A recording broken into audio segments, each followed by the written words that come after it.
As you can see, the minute album, I'm going to put this drawer back in here for now, and you'll see that it slides in nice and easily. And if you look at this, I love how I picked that paper the way it is so that it almost looks like it's the gate to the garden.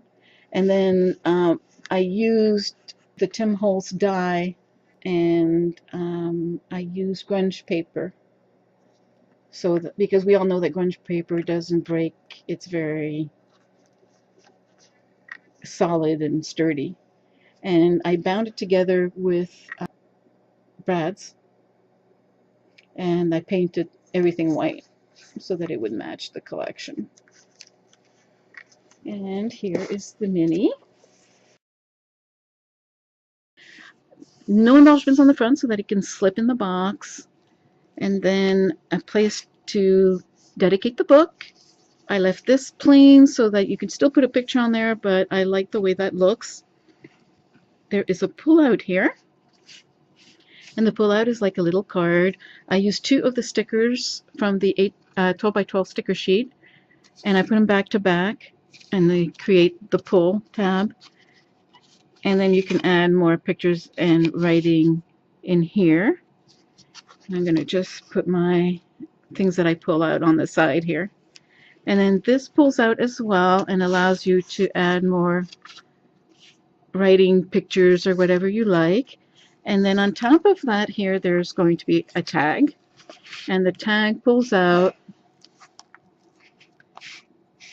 like this. And on one side, it matches these pages, and on the other side, it matches these pages, so that when you pull it out, it kind of looks pretty. And then what I did here was I used the frame from one of the pages, and I cut it out to create a frame around this picture. The little butterfly here is from Petaloo. I think it's really cute, and you'll see these little butterflies. I didn't add a whole ton of embellishments because I figured some of those would have to be added after the pictures were. So the embellishment is kind of minimal so far, but I let the paper do the speaking because, well, I love the paper, as you already know. And we have another tag right here, another big one. And just for the record, for those of you who like to know sizes, it is 4.5 by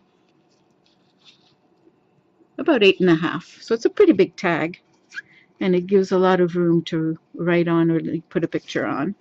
And I put the calendar from 1896 on that side. And this particular calendar is part of one of the paper sheets. And you can cut out, I think it's 6 or 8 of these from there. On my purple pages, I also have one of the chipboard pieces. Actually, it's 2 of the chipboard pieces because one fits inside the other here. And they have some really pretty chipboard. There's always 2 chipboard piece packs per collection.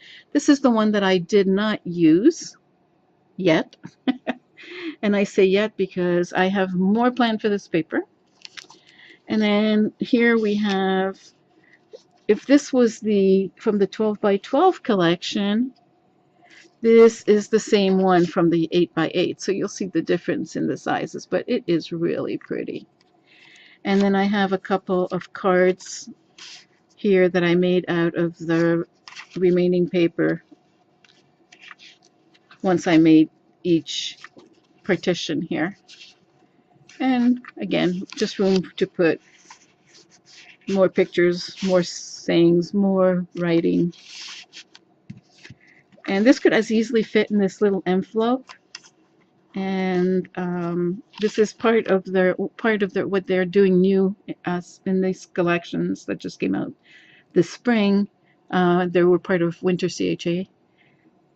And they created albums and tags that also come in a pack. And I have a tiny flower here that is a Prima bling.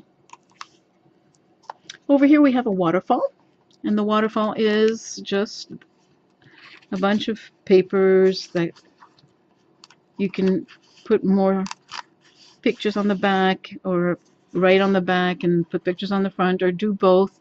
And what I did is I just took a piece of cardstock, I scored it at 1/2 inch, I folded it over, and then I used some of that pretty paper to put on top of the cardstock so that it wouldn't be so stark on that side and it would blend into the background a little bit better. The peach and blue side.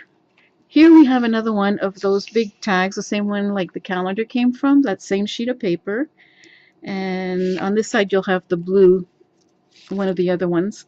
And I left this open so that if you wanted, or if somebody wants, or if I want, depending on who ends up with this book, you could put more things behind here, including a bunch of pictures.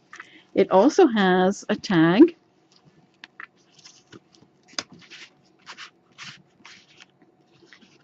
And again, you could put a picture or whatever on there. And then on the other side, it had purple because the other side was part of the purple collection. On this side, I have the 8x8 versions. And if you look at this one, you'll see that it's the same one. One's in the 12 from the 12x12 and one is from the 8x8. And I also have a piece of cardstock so that a person can put another picture, and you could put another picture back here too. This is again from the sticker sheet. The trim is the same trim that I used on the box. This is the color. It started off white, and then I have some flat back pearls here.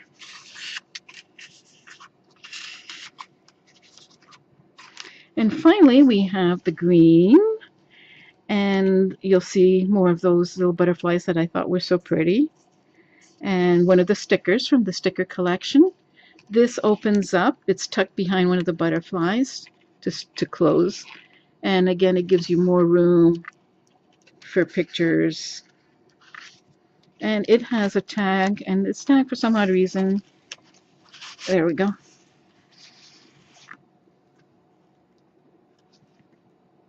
And that's the blue side. And you'll notice that I did just a tiny little bit of fussy cutting. And I fussy cut the little birds so that they could sit here because they're so cute. Now the ribbon is wired ribbon, and I did that because I need to be able to pull it out as a tag, but I also need to be able to tuck it back in here so that it doesn't interfere with the mini being put in and out of the box. So there you go. That's the Secret Garden project, and I have one little more thing to show you, and I will be back with that in a second.